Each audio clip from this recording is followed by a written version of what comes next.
ದಿಢೀರ್ ಅಂತ ಭಾರತ ದೇಶಾದ್ಯಂತ ಪೆಟ್ರೋಲ್ ಡೀಸೆಲ್ ಮೇಲಿನ ಅಬಕಾರಿ ಸುಂಕವನ್ನ ಇಳಿಕೆ ಮಾಡಲಾಗಿದೆ. ಹೌದು, ಪೆಟ್ರೋಲ್ ಮೇಲೆ 10 ರೂಪಾಯಿಯಷ್ಟು ಅಬಕಾರಿ ಸುಂಕ ಇಳಿಕೆ ಮಾಡಲಾಗ್ತಾ ಇದೆ. ಇನ್ನು ಡೀಸೆಲ್ ಕೂಡ ಬರೋಬ್ಬರಿ ಇಳಿಕೆ ಮಾಡಲಾಗ್ತಾ ಇದೆ ವೀಕ್ಷಕರೇ. ಹಾಗಾದ್ರೆ ಎಷ್ಟು ಇಳಿಕೆ ಮಾಡಲಾಗ್ತಾ ಇದೆ, ಇದು ಜನರಿಗೆ ನೇರವಾಗಿ ಲಾಭ ಸಿಗುತ್ತೋ ಇಲ್ವೋ, ಇದ್ರ ಬಗ್ಗೆನೂ ಕೂಡ ಅಪ್ಡೇಟ್ ನೋಡೋಣ. ಇನ್ನು ನರೇಂದ್ರ ಮೋದಿಜಿಯವರು ಈ ಒಂದು ಮಧ್ಯಪ್ರಾಚ್ಯದ ಯುದ್ಧ, ಅಮೆರಿಕ ಮತ್ತು ಇರಾನ್ ನಡುವಿನ ಯುದ್ಧ ಈಗಾಗಲೇ ಕೋವಿಡ್ ಸಮಯಕ್ಕೆ ಹೋಲಿಸಿದ್ದಾರೆ.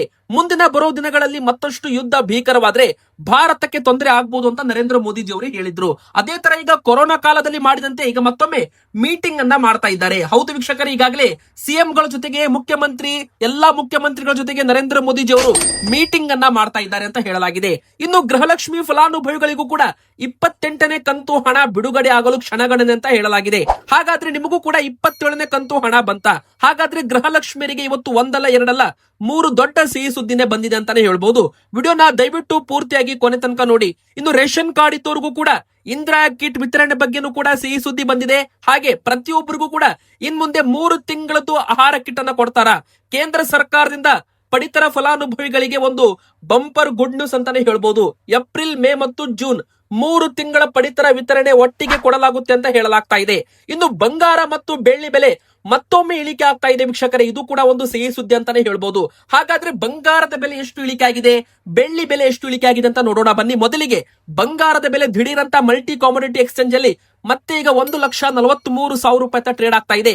ಭಾರತದಲ್ಲಿ ಬೆಳ್ಳಿ ಬೆಲೆ ಕೂಡ 2,30,000 ರೂಪಾಯಿ ಟ್ರೇಡ್ ಆಗ್ತಾ ಇದೆ ಅಂತ ಹೇಳಲಾಗಿದೆ. ಮತ್ತೆ ಫಿಸಿಕಲ್ ಗೋಲ್ಡ್ ಬೆಲೆ, ಬಂಗಾರದ ಬೆಲೆ 1,45,000 ರೂಪಾಯಿ ಮತ್ತೆ ಬೆಳ್ಳಿ ಬೆಲೆ 2,45,000 ರೂಪಾಯಿ ಅಂತಾನೂ ಕೂಡ ಹೇಳಲಾಗ್ತಾ ಇದೆ. ಮಾರ್ಕೆಟ್ ಅಲ್ಲಿ, ಆನ್ಲೈನ್ ಅಲ್ಲಿ ಬೆಲೆ ಬೇರೆ ಇರುತ್ತೆ ವೀಕ್ಷಕರೇ. ಈಗ ಕಮೆಂಟ್ ಅಲ್ಲಿ ನೀವು ತಿಳಿಸಿ, ನೀವು ಕೂಡ ಗೃಹಲಕ್ಷ್ಮಿ ಫಲಾನುಭವಿಗಳಾಗಿದ್ರೆ 27ನೇ ಕಂತು ಹಣ ನಿಮಗೆ ಜಮೆ ಆಯ್ತಾ, ಎಸ್ ಆರ್ ನೋ ಅಂತ ಬೇಗನೆ ಪ್ರತಿಯೊಬ್ರು ಕೂಡ ಕಮೆಂಟ್ ಮಾಡಿ. ನಿಮ್ಮ ಕಮೆಂಟ್ಗೋಸ್ಕರ ನಾವು ಕಾಯ್ತಾ ಇರ್ತೇವೆ. ನಿಮ್ಮ ಕಮೆಂಟ್ಗೂ ಕೂಡ ನಾವು ರಿಪ್ಲೈ ಕೂಡ ಮಾಡಲಿದ್ದೇವೆ ವೀಕ್ಷಕರೇ. ಈಗ 28ನೇ ಕಂತು ಹಣ ಬಿಡುಗಡೆ ಮಾತಾಡೋಕ್ಕಿಂತ ಮುಂಚೆ ಅರ್ಜೆಂಟ್ ಒಂದು ಬ್ರೇಕಿಂಗ್ ನ್ಯೂಸ್ ಬರ್ತಾ ಇದೆ. ಅದೇನಪ್ಪಾ ಅಂದ್ರೆ ಪೆಟ್ರೋಲ್ ಬೆಲೆ ದಿಢೀರ್ ಅಂತ ಪೆಟ್ರೋಲ್ ಮೇಲಿನ ಅಬಕಾರಿ ಸುಂಕವನ್ನ ಇಳಿಕೆ ಮಾಡಲು ತೀರ್ಮಾನ ಮಾಡಲಾಗಿದೆ ವೀಕ್ಷಕರೇ. ಹೌದು, ಕೇಂದ್ರ ಸರ್ಕಾರದಿಂದ ಮತ್ತೊಂದು ದೊಡ್ಡ ನಿರ್ಧಾರ ಅಂತಾನೆ ಹೇಳ್ಬಹುದು. ಪೆಟ್ರೋಲ್ ಡೀಸೆಲ್ ಮೇಲಿನ ಅಬಕಾರಿ ಸುಂಕ ಅಂದ್ರೆ ಪೆಟ್ರೋಲ್ ಮೇಲೆ ಅಬಕಾರಿ ಸುಂಕ 10 ರೂಪಾಯಿ ಇಳಿಕೆ ಮಾಡಲು ತೀರ್ಮಾನ ಮಾಡಲಾಗಿದೆ. ಇವತ್ತಿನಿಂದಲೇ ಇದು ಜಾರಿಗೆ ಬರ್ತಾ ಇದೆ. ಇನ್ನು ಡೀಸೆಲ್ ಕೂಡ ಶೂನ್ಯಕ್ಕೆ ಇಳಿಕೆ ಮಾಡ್ತಾ ಇದ್ದಾರೆ. ಅಂದ್ರೆ ಡೀಸೆಲ್ ಮೇಲಿನ ಅಬಕಾರಿ ಸುಂಕ ಕೂಡ 0 ಅಂತ ಹೇಳಲಾಗ್ತಾ ಇದೆ. ತೈಲ ಕಂಪನಿಗಳ ನಷ್ಟವನ್ನ ಸರಿ ಮಾಡಲು ಅಬಕಾರಿ ಸುಂಕವನ್ನ ಇಳಿಕೆ ಮಾಡಲಾಗಿದೆ. ತೈಲ ಬೆಲೆ ಇಳಿಕೆ ಮಾಡುತ್ತಾ ಸರ್ಕಾರ ಅಂತ ನೀವು ಕೇಳೋದಾದ್ರೆ ವೀಕ್ಷಕರೇ, ಇದು ಜನರಿಗೆ ನೇರವಾಗಿ ಲಾಭ ಸಿಗೋದಿಲ್ಲ. ಅಂದ್ರೆ ನಿಮಗೆ ಸಿಂಪಲ್ ಆಗಿ ಹೇಳ್ಬೇಕಂದ್ರೆ, ಈಗ ಪೆಟ್ರೋಲ್ ಮತ್ತು ಡೀಸೆಲ್ ಬೆಲೆ ಜಾಗತಿಕ ಮಟ್ಟದಲ್ಲಿ ಏರಿಕೆ ಆಗ್ತಾ ಇದೆ. ಕಚ್ಚಾ ತೈಲ ಬೆಲೆ ಏರಿಕೆ ಆಗಿರೋ ಕಾರಣ ಭಾರತದಲ್ಲೂ ಕೂಡ ಬೆಲೆ ಏರಿಕೆ ಆಗ್ಬೇಕಾಗಿತ್ತು. ಸದ್ಯಕ್ಕೆ ಪೆಟ್ರೋಲ್ ಬೆಲೆ 102 ರೂಪಾಯಿ 103 ರೂಪಾಯಿ ಇದೆಯಲ್ಲ, ಅದು 112 113 ರೂಪಾಯಿ ಆಗ್ಬೇಕಾಗಿತ್ತು. ಆದ್ರೆ ಕೇಂದ್ರ ಸರ್ಕಾರ ಏನ್ ಮಾಡಿದೆ ಅಂದ್ರೆ ಬೆಲೆಯನ್ನ ಏರಿಕೆ ಮಾಡಿ ಜನರ ಗ್ರಾಹಕರಿಗೆ ಬರೆ ಹಾಕೋಕ್ಕಿಂತ ಮುಂಚೆ ಒಂದು ತೀರ್ಮಾನ ಮಾಡಿದೆ. ಕೇಂದ್ರ ಸರ್ಕಾರ ತನ್ನ ತೆರಿಗೆಯಲ್ಲಿ 10 ರೂಪಾಯಿ ಕಡಿತ ಮಾಡ್ಕೊಳ್ಳಿ ಅಂತ ಕಂಪನಿಗಳಿಗೆ ಹೇಳ್ಬಿಟ್ಟಿದೆ. ಈ ಮೂಲಕ ಕೇಂದ್ರ ಸರ್ಕಾರ ಈ ಒಂದು ಹೊರೆಯನ್ನ ತನ್ನ ಮೇಲೆ ಹೊಂದಿಕೊಂಡಿದೆ ಅಂತಾನೂ ಕೂಡ ಇಲ್ಲಿ ಹೇಳ್ಬಹುದು. ಅಂದ್ರೆ ವೀಕ್ಷಕರೇ, ಈಗ ಜನರಿಗೆ 113 114 ರೂಪಾಯಿಗೆ ಪೆಟ್ರೋಲ್ ಕೊಡೋದ್ರ ಬದಲಾಗಿ ಕೇಂದ್ರ ಸರ್ಕಾರ 10 ರೂಪಾಯಿ ತನ್ನ ತೆರಿಗೆಯನ್ನ ಕಟ್ ಮಾಡಿದೆ, ತನ್ನಲ್ಲಿ ತೆರಿಗೆಯನ್ನ ಕಟ್ ಮಾಡಿಬಿಟ್ಟಿದೆ. ಸೊ ವೀಕ್ಷಕರೇ, ಇಲ್ಲಿ ಜನರಿಗೆ ಮತ್ತೆ 103 ರೂಪಾಯಿಗೆ ಪೆಟ್ರೋಲ್ ಸಿಗುತ್ತೆ. ಈಗಿನ ಬೆಲೆ ಯಥಾಸ್ಥಿತಿ ಕಂಟಿನ್ಯೂ ಆಗುತ್ತೆ ಅಂತ ಹೇಳ್ಬಹುದು. ಅಂದ್ರೆ ಇಲ್ಲಿ ವೀಕ್ಷಕರೇ, ನೀವು ಲೆಕ್ಕಾಚಾರ ಮಾಡಬಹುದು. ಒಂದು ವೇಳೆ ಬೆಲೆ ಏರಿಕೆ ಆದ್ರೆ, ಪೆಟ್ರೋಲ್ ಡೀಸೆಲ್ ಬೆಲೆ ಏರಿಕೆ ಆದ್ರೆ ಎಲ್ಲಾ ಬೆಲೆ ಏರಿಕೆ ಆಗುತ್ತೆ. ಅಂದ್ರೆ ಮಾರ್ಕೆಟ್ ಗಳಲ್ಲಿ ಟ್ರಾನ್ಸ್ಪೋರ್ಟೇಷನ್ ಏರಿಕೆ ಆಗುತ್ತೆ, ಆಟೋ ರಿಕ್ಷಾ ದರ ಏರಿಕೆ ಆಗುತ್ತೆ. ಪ್ರತಿಯೊಂದು ಕೂಡ ಇನ್ಫ್ಲೇಷನ್ ಅಂದ್ರೆ ಎಲ್ಲಾ ಕೂಡ ಹಣದುಬ್ಬರದಿಂದ ಬೆಲೆ ಏರಿಕೆ ಆಗುತ್ತೆ. ಇದನ್ನು ತಪ್ಪಿಸಲು, ಹಣದುಬ್ಬರ ಕಂಟ್ರೋಲ್ ಮಾಡಲು ಕೇಂದ್ರ ಸರ್ಕಾರ ಏನ್ ಮಾಡ್ತಂದ್ರೆ, ಈ ಒಂದು ಯುದ್ಧದಿಂದಾಗಿ ಭಾರತಕ್ಕೆ ಇನ್ಫ್ಲೇಷನ್, ಹಣದುಬ್ಬರ ಆಗ್ಬಾರ್ದು, ಬೆಲೆ ಏರಿಕೆ ಆಗ್ಬಾರ್ದು ಅಂತ ತನ್ನ 10 ರೂಪಾಯಿ ಅಬಕಾರಿ ಸುಂಕವನ್ನ ಪೆಟ್ರೋಲ್ ಮತ್ತು ಡೀಸೆಲ್ ಅನ್ನ 0 ರೂಪಾಯಿಗೆ ಇಳಿಕೆಯನ್ನ ಮಾಡಲಾಗ್ತಾ ಇದೆ. ಅಂದ್ರೆ ಕೇಂದ್ರ ಸರ್ಕಾರ ಈ ಒಂದು ಅಬಕಾರಿ ಸುಂಕವನ್ನ ಕಡಿತ ಮಾಡೋದ್ರಿಂದ ಜನರಿಗೆ ಪೆಟ್ರೋಲ್ ಮತ್ತು ಡೀಸೆಲ್ ಬೆಲೆ ಏರಿಕೆ ಮಾಡದಂತೆ ತಡೆಯಲಾಗುತ್ತೆ ಅಂತಾನೂ ಕೂಡ ಇಲ್ಲಿ ಹೇಳಲಾಗಿದೆ ವೀಕ್ಷಕರೇ. ಹೀಗಾಗಿ ಇನ್ ಮುಂದೆ ನಿಮಗೆ ಪೆಟ್ರೋಲ್ 103 ರೂಪಾಯಿಗೆ ಸಿಗುತ್ತೆ, ಬೆಲೆ ಇಳಿಕೆ ಆಗಲ್ಲ. ಕೇಂದ್ರ ಸರ್ಕಾರ ಏರಿಕೆ ಮಾಡೋದನ್ನ ತಡೆದಿದೆ ಅಂತಾನೂ ಕೂಡ ಇಲ್ಲಿ ಹೇಳ್ಬಹುದು. ಇನ್ನು ವೀಕ್ಷಕರೇ, ದೇಶಕ್ಕೆ ಮತ್ತೆ ಕೊರೋನಾ ಪರಿಸ್ಥಿತಿ ಬರುತ್ತಾ ಅಂತ ಎಲ್ಲರೂ ಕೂಡ ಪ್ರಶ್ನೆ ಮಾಡ್ತಾ ಇದ್ದಾರೆ. ಈ ಪ್ರಶ್ನೆ ಈಗ ಕೇಂದ್ರ ಸರ್ಕಾರದ ಮಟ್ಟದಲ್ಲಿ ಚರ್ಚೆಗೂ ಕೂಡ ಬಂದಿದೆ. ದೇಶದಲ್ಲಿ ಮತ್ತೆ ಲಾಕ್ ಡೌನ್ ಆಗಲ್ಲ ಅಂತ ಸಚಿವರು ಹರ್ದೀಪ್ ಸಿಂಗ್ ಪುರಿ ಅವರು ಹೇಳಿಕೆಯನ್ನ ಕೊಟ್ಟಿದ್ದಾರೆ. ನರೇಂದ್ರ ಮೋದಿಜಿ ಅವರ ಹೇಳಿಕೆಯನ್ನ ತಪ್ಪಾಗಿ ಅರ್ಥ ಮಾಡಿಕೊಂಡು ಸೋಷಿಯಲ್ ಮೀಡಿಯಾದಲ್ಲಿ ಲಾಕ್ ಡೌನ್ ಅಂತ ಸುಳ್ಳು ಸುದ್ದಿ ಹಬ್ಬಿಸಿದ್ದಾರೆ ಅಂತಾನೂ ಕೂಡ ಹೇಳಲಾಗಿದೆ ವೀಕ್ಷಕರೇ. ಅಂದ್ರೆ ನರೇಂದ್ರ ಮೋದಿಜಿ ಅವರು ಹೇಳಿರೋದೇನಂದ್ರೆ, ಕೋವಿಡ್ ಸಮಯದಲ್ಲಿ ಜನರು ಎಲ್ಲರೂ ಕೂಡ ಒಗ್ಗಟ್ಟಾಗಿದ್ರಿ, ಅದೇ ತರ ಒಗ್ಗಟ್ಟಾಗಿರ್ಬೇಕು ಅಂತ ಒಂದು ಹೇಳಿಕೆಯನ್ನ ಕೊಟ್ಟಿದ್ರು. ಆ ಒಂದು ಹೇಳಿಕೆ ಲಾಕ್ ಡೌನ್ಗೆ ಹೋಲಿಸಿಲ್ಲ ಅಂತ ಈಗಾಗಲೇ ಕೇಂದ್ರ ಸರ್ಕಾರ ಸ್ಪಷ್ಟನೆ ಕೊಟ್ಟಿದೆ. ಅದೇ ತರ ಭಾರತದಲ್ಲಿ ಯಾವುದೇ ತರ ಲಾಕ್ ಡೌನ್ ಕೂಡ ಮಾಡಲ್ಲ ಅಂತ ಕೇಂದ್ರ ಸರ್ಕಾರ ಸ್ಪಷ್ಟವಾಗಿ ಹೇಳಿದ್ದು ಸಾಮಾನ್ಯ ಜನರಿಗೆ ಒಂದು ಬಂಪರ್ ಸಿಹಿ ಸುದ್ದಿ ಅಂತಾನೆ ಹೇಳ್ಬಹುದು. ಇನ್ನು ವೀಕ್ಷಕರೇ, ಕೊರೋನಾ ಕಾಲದಲ್ಲಿ ಮಾಡಿದಂತೆ ನರೇಂದ್ರ ಮೋದಿಜಿ ಅವರು ಈಗ ಮತ್ತೊಮ್ಮೆ ಮಾಡ್ತಾ ಇದ್ದಾರೆ. ಅದೇನಪ್ಪಾ ಅಂದ್ರೆ ಎಲ್ಲಾ ಮುಖ್ಯಮಂತ್ರಿಗಳ ಜೊತೆಗೆ ಸಭೆಯಲ್ಲಿ ಮೀಟಿಂಗ್ ಮಾಡೋದು, ಅಂದ್ರೆ ಆನ್ಲೈನ್ ಅಲ್ಲಿ ಮೀಟಿಂಗ್ ಕೂಡ ಮಾಡ್ತಾ ಇದ್ದಾರೆ ಅಂತ ಹೇಳಲಾಗ್ತಾ ಇದೆ. ಇದ್ರ ಬಗ್ಗೆನೂ ಕೂಡ ಮಾತಾಡೋಣ. ಅದಕ್ಕಿಂತ ಮುಂಚೆ ಗೃಹಲಕ್ಷ್ಮಿ ಯೋಜನೆ ಸದ್ಯಕ್ಕೆ 28ನೇ ಕಂತು ಹಣ ಕೂಡ ಬಿಡುಗಡೆ ಆಗ್ತಾ ಇದೆ. ಹೌದು ವೀಕ್ಷಕರೇ, ಈಗಾಗಲೇ 27ನೇ ಕಂತು ಪ್ರತಿಯೊಂದು ಅಕೌಂಟ್ಗೂ ಕೂಡ ಜಮೆ ಮಾಡಲಾಗ್ತಾ ಇದೆ. ಈಗಾಗಲೇ ಆಲ್ಮೋಸ್ಟ್ 80-85% ಅಂದ್ರೆ 1,10,00,000 ಮಹಿಳೆಯರಿಗೂ ಗೃಹಲಕ್ಷ್ಮಿಯರಿಗೂ 2,000 ರೂಪಾಯಿ ಹಣ ಬಂದಿರಬಹುದು. ಒಮ್ಮೆ ಬಾರಿ ನೀವು ಕೂಡ ಚೆಕ್ ಮಾಡಿಕೊಳ್ಳಿ. 27ನೇ ಕಂತು ಹಣ ನಿಮಗೆ ಬಂದಿದ್ರೆ ಏಪ್ರಿಲ್ ತಿಂಗಳಲ್ಲೂ ಕೂಡ ನಿಮಗೆ ಮತ್ತೆ ಇನ್ನೊಂದು ಕಂತಿನ ಹಣ ಬರಲಿದೆ ವೀಕ್ಷಕರೇ. ಅಧಿಕೃತವಾಗಿ ಸರ್ಕಾರದಿಂದ ಒಂದು ಮಾಹಿತಿ ಬರೋದು ಮಾತ್ರ ಬಾಕಿ ಇದೆ. ಈಗಾಗಲೇ ಹೇಳೋದಾದ್ರೆ ಗ್ಯಾರಂಟಿ ಯೋಜನೆಯ ಅನುಷ್ಠಾನ ಸಮಿತಿಯ ಅಧ್ಯಕ್ಷರು ರಾಜು ಅವರು ಕೂಡ ಈಗಾಗಲೇ ಒಂದು ಹೇಳಿಕೆಯನ್ನ ಕೊಟ್ಟಿದ್ದಾರೆ. ಸಂಯುಕ್ತ ಕರ್ನಾಟಕದಲ್ಲಿ ಇದ್ರ ಬಗ್ಗೆ ಅಪ್ಡೇಟ್ ಕೂಡ ಬಂದಿದೆ ವೀಕ್ಷಕರೇ. 2 ದಿನದಲ್ಲಿ ಬಾಕಿ ಪಾವತಿ ಮಾಡ್ತೀವಿ ಅಂತ ಈಗಾಗಲೇ ಒಂದು ಹೇಳಿಕೆಯನ್ನ ಕೊಟ್ಟಿದ್ದಾರೆ. ಈಗಾಗಲೇ 2025 ಡಿಸೆಂಬರ್ 27ನೇ ಕಂತು ಹಣವನ್ನ ಬಿಡುಗಡೆ ಮಾಡಿದ್ದೇವೆ. ಎಲ್ಲಾ ಫಲಾನುಭವಿಗಳಿಗೆ ಹಣವನ್ನ ಪಾವತಿ ಮಾಡಲಾಗಿದೆ. ಈಗ 2026 ಜನವರಿ ತಿಂಗಳ 28ನೇ ಕಂತನ್ನ 2 ದಿನಗಳಲ್ಲಿ ಪಾವತಿ ಮಾಡ್ತೀವಿ ಅಂತ ಯೋಜನೆ ಅನುಷ್ಠಾನ ಸಮಿತಿ ಅಧ್ಯಕ್ಷರಾದ ಕೆ ರಾಜು ಅವರು ತಿಳಿಸಿದ್ದಾರೆ ಅಂತಾನೂ ಕೂಡ ಇಲ್ಲಿ ಹೇಳಲಾಗಿದೆ ವೀಕ್ಷಕರೇ. ಹಾಗಾದ್ರೆ ಇನ್ನು ನಿಮಗೆ ಒಂದು ವಾರದಲ್ಲಿ ಅಂದ್ರೆ ಏಪ್ರಿಲ್ ಮೊದಲ ವಾರದಲ್ಲಿ ಎಲ್ಲಾ ಗೃಹಲಕ್ಷ್ಮಿಯರಿಗೆ ಮತ್ತೊಮ್ಮೆ 2,000 ರೂಪಾಯಿ 28ನೇ ಕಂತು ಹಣ ಜಮೆಯಾಗಲಿದೆ ಅಂತಾನೂ ಕೂಡ ಇಲ್ಲಿ ಹೇಳ್ಬೋದು. ಇನ್ನು ಎರಡನೇ ಸಿಹಿ ಸುದ್ದಿ ಏನಪ್ಪಾ ಅಂದ್ರೆ ಬಾಕಿ ಕಂತು ಹಣ ಬಿಡುಗಡೆ ಮಾಡಿ ಅಂತ ಸದನದಲ್ಲಿ ಮತ್ತೆ ಆರ್ ಅಶೋಕ್ ಕುಮಾರ್ ಅವರು ಮತ್ತೆ BY ವಿಜೇಂದ್ರ ಅವರು ಮುಖ್ಯಮಂತ್ರಿ ಸಿದ್ದರಾಮಯ್ಯನವರಿಗೆ ಮತ್ತೊಮ್ಮೆ ಪ್ರಶ್ನೆ ಮಾಡಿದ್ದಾರೆ. ಹೌದು ವೀಕ್ಷಕರೇ, ಗೃಹಲಕ್ಷ್ಮಿ ಯೋಜನೆ ಹಣ ಬಾಕಿ ಕಂತು ಬಿಡುಗಡೆ ಮಾಡಬೇಕು ಅಂತ ಈಗ ವಿರೋಧ ಪಕ್ಷದವರು ಬಿಜೆಪಿ ಅವರು ಈಗಾಗಲೇ ಮುಖ್ಯಮಂತ್ರಿ ಸಿದ್ದರಾಮಯ್ಯನವರಿಗೆ ಮತ್ತು ಸಚಿವ ಲಕ್ಷ್ಮೀ ಹೆಬ್ಬಾಳ್ಕರ್ ಮೇಡಮ್ ಅವರಿಗೆ ಆಗ್ರಹ ಮಾಡಲು ಮತ್ತೊಮ್ಮೆ ಶುರು ಮಾಡಿದ್ದಾರೆ ಅಂತಾನೂ ಕೂಡ ಈಗಾಗಲೇ ಸುದ್ದಿಗಳು ವೈರಲ್ ಆಗಿವೆ. ಈಗಾಗಲೇ ಅದರ ಬಗ್ಗೆ ಅಪ್ಡೇಟ್ ನಿಮಗೆ ನೆಕ್ಸ್ಟ್ ವಿಡಿಯೋದಲ್ಲಿ ಕೊಡಲಿದ್ದೇವೆ. ಇದಕ್ಕೆ ಏನು ಉತ್ತರ ಬರುತ್ತೆ, ಸರ್ಕಾರದಿಂದ ಬಾಕಿ ಕಂತು ಹಣ ಯಾವಾಗ ಬಿಡುಗಡೆ ಆಗುತ್ತೆ, ಎಲ್ಲಾ ಕೂಡ ಡೀಟೇಲ್ ಆಗಿ ಮಾಹಿತಿ ನೋಡ್ತಾ ಹೋಗೋಣ ಮುಂದಿನ ವಿಡಿಯೋದಲ್ಲಿ. ಈಗಾಗಲೇ ಫೆಬ್ರವರಿ ಮತ್ತು ಮಾರ್ಚ್ ತಿಂಗಳ ಹಣ ಹಾಕಿದ್ದೇವೆ ಅಂತ ಸಚಿವ ಲಕ್ಷ್ಮೀ ಹೆಬ್ಬಾಳ್ಕರ್ ಮೇಡಮ್ ಅವರು ಮೊದಲೇ ಒಂದು ಹೇಳಿಕೆಯನ್ನ ಕೊಟ್ಟಿದ್ದಾರೆ.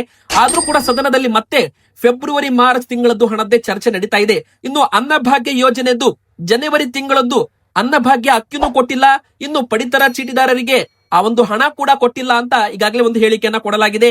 ಇದ್ರ ಬಗ್ಗೆನೂ ಕೂಡ ಮುಂದಿನ ಬರೋ ವಿಡಿಯೋದಲ್ಲಿ ಏನು ಉತ್ತರ ಬರುತ್ತೆ ಅಂತ ಕಾದು ನೋಡ್ಬೇಕು. ಅದರ ಬಗ್ಗೆ ನಾವು ನಿಮಗೆ ನೆಕ್ಸ್ಟ್ ವಿಡಿಯೋದಲ್ಲಿ ಅಪ್ಡೇಟ್ ಕೂಡ ಕೊಡಲಿದ್ದೇವೆ.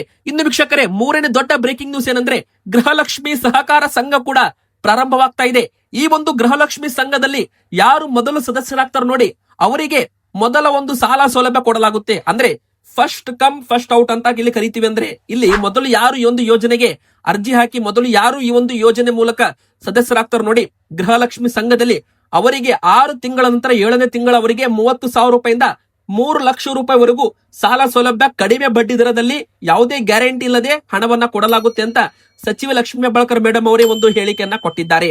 ಗೃಹಲಕ್ಷ್ಮಿ ಯೋಜನೆಯಲ್ಲಿ ನೀವು ಸದಸ್ಯರಾಗಬೇಕಂದ್ರೆ ನೀವು ಗೃಹಲಕ್ಷ್ಮಿ ಯೋಜನೆಯಲ್ಲಿ ಆಕ್ಟಿವ್ ಇರಬೇಕು ಅಂತಾನು ಕೂಡ ಇಲ್ಲಿ ಹೇಳಲಾಗಿದೆ. ಈಗ ವೀಕ್ಷಕರೇ, ನಿಮ್ಮ ಹತ್ತಿರ ರೇಷನ್ ಕಾರ್ಡ್ ಇದ್ರೂ ಕೂಡ ನಿಮಗೆ 3 ಬಂಪರ್ ಸುದ್ದಿ ಬಂದಿದೆ. ಒಂದು ಕಡೆಗೆ ಕೇಂದ್ರ ಸರ್ಕಾರದಿಂದ, ಮೋದಿ ಸರ್ಕಾರದಿಂದಲೂ ಕೂಡ ಎಲ್ಲಾ ಒಂದು ಪಡಿತರ ಚೀಟಿದಾರರಿಗೆ ದೊಡ್ಡ ಒಂದು ಗುಡ್ ನ್ಯೂಸ್ ಬಂದಿದೆ ವೀಕ್ಷಕರೇ.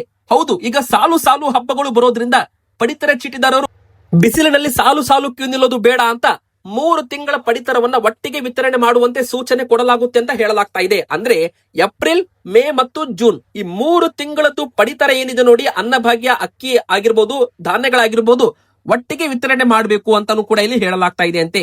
ಅಂದ್ರೆ ಸಾಲು ಸಾಲು ಹಬ್ಬಗಳು ಬರ್ತಾ ಇದ್ದಾವೆ, ಮತ್ತೆ ಬಿಸಿಲಿನ ಪ್ರಮಾಣ ಜಾಸ್ತಿ ಆಗ್ತಾ ಇದೆ. ಹೀಗಾಗಿ ಈ ಒಂದು PM ಗರೀಬ್ ಕಲ್ಯಾಣ್ ಅನ್ನ ಯೋಜನೆ ಅಡಿಯಲ್ಲಿ ಕೇಂದ್ರ ಸರ್ಕಾರದ ಪಾಲಿನ ಆಹಾರ ಧಾನ್ಯಗಳನ್ನ 3 ತಿಂಗಳದ್ದು ಒಟ್ಟಿಗೆ ವಿತರಣೆ ಮಾಡುವಂತೆ ಸೂಚನೆ ಬರಲಿದೆ ಅಂತೆ ನ್ಯಾಯಬೆಲೆ ಅಂಗಡಿಗಳಿಗೆ ಏಪ್ರಿಲ್, ಮೇ ಮತ್ತು ಜೂನ್. ಇನ್ನು ಕೇಂದ್ರ ಸರ್ಕಾರದ ಪಾಲದ್ದು ಅದು ನಿಮಗೆ 3 ತಿಂಗಳದ್ದು ಸಿಕ್ಕರೆ, ಕರ್ನಾಟಕ ಸರ್ಕಾರದ ಪಾಲದ್ದು ಅದೇನಪ್ಪಾ ಅಂದ್ರೆ ಅನ್ನಭಾಗ್ಯ, ಇಂದಿರಾ ಕಿಟ್ಟು, ಅದ್ರ ಬಗ್ಗೆನೂ ಕೂಡ ಅಪ್ಡೇಟ್ ಬರುತ್ತೆ ವೀಕ್ಷಕರೇ. ನೀವು BPL ಕಾರ್ಡ್ ಹೊಂದಿದ್ದೀರಾ ಅಥವಾ APL ಕಾರ್ಡ್ ಹೊಂದಿದ್ದೀರಾ, ಬೇಗನೆ ಕಮೆಂಟ್ ಮಾಡಿ.